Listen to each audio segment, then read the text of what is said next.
नमस्कार, मैं हूं देवांजलि मोइत्रा। कोरोना संकट का फायदा उठाकर चीन भारत की कई कंपनियों में निवेश करना चाहता था, लेकिन भारत ने अपने प्रत्यक्ष विदेशी निवेश के नियम को सख्त कर दिया।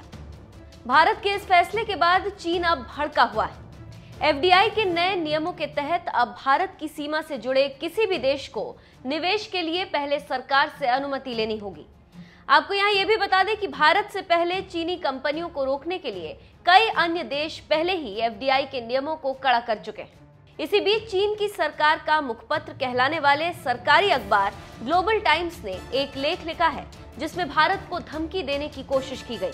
ग्लोबल टाइम्स लिखता है, चीन की वर्कफोर्स को शुक्रिया, अब देश अपने लिए और पूरी दुनिया के लिए मेडिकल सप्लाई करने में सक्षम है। हालांकि भारत सरकार ने इस तथ्य को नजरअंदाज कर दिया है और विदेशी निवेश के नियमों को सख्त करने के लिए कोरोना संकट को वजह बता दिया।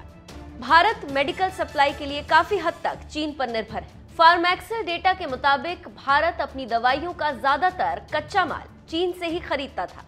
ग्लोबल टाइम्स की रिपोर्ट में लिखा है, भारत को इस बात की चिंता है कि कोरोना वायरस संकट का फायदा उठाते हुए चीन भारतीय कंपनियों का अधिग्रहण कर सकता है और कुछ भारतीय सेक्टरों पर नियंत्रण स्थापित कर सकता है, लेकिन ये डर पूरी तरह से गैर जरूरी है। भारत सरकार का ये कदम वैकल्पिक था क्योंकि पहले की नीतियां ही किसी भारतीय कंपनी को अधिग्रहित होने से बचाने में सक्षम थी।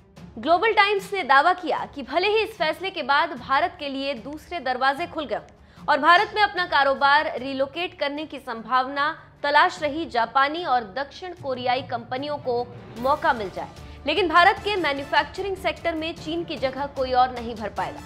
ग्लोबल टाइम्स ने यह भी लिखा है कि चीनी कंपनियों के लिए भारत का बंद दरवाजा मौकों की दूसरी खिड़की भी खोल सकता है। कई चीनी कंपनियां महामारी खत्म होने के बाद विदेशों में अपना विस्तार करना चाहती हैं और वे इसके लिए दक्षिण पूर्वी एशियाई देशों का रुख कर सकती है। अगर भारत चीनी कंपनियों के लिए असुरक्षित साबित होता है तो फिर वे दक्षिण पूर्वी एशियाई देशों में अपना कारोबार बढ़ाएगी, जो चीन की मदद लेने के लिए ज्यादा इच्छुक है।